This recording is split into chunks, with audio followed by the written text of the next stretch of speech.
పరమశివుడు పార్వతీదేవితో అంటాడు, ఓ పార్వతీ, కాశీపట్టణానికి ఉన్నటువంటి వైభవం ఏమిటో తెలుసా?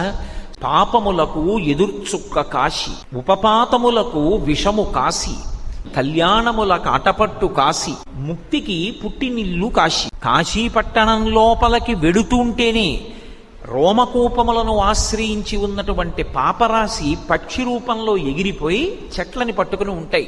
మళ్ళీ వాడు బయటికి వస్తాడేమోనని 9 రాత్రులు కాశీపట్టణంలో ఎవరు పొలిమేర దాటకుండా గడుపుతారో ఇక వాడు మళ్ళీ 9 నెలలు అమ్మ కడుపులో పడుకోవలసిన అవసరం పోయింది. కాబట్టి ఇక ఆ పాపములు ఆ వ్యక్తిని పట్టుకుని ప్రయోజనం ఉండదు. కాబట్టి ఇక ఆ పాపములు అక్కడతో వెళ్ళిపోతాయి, ఇక వ్యక్తిని పట్టుకోవు.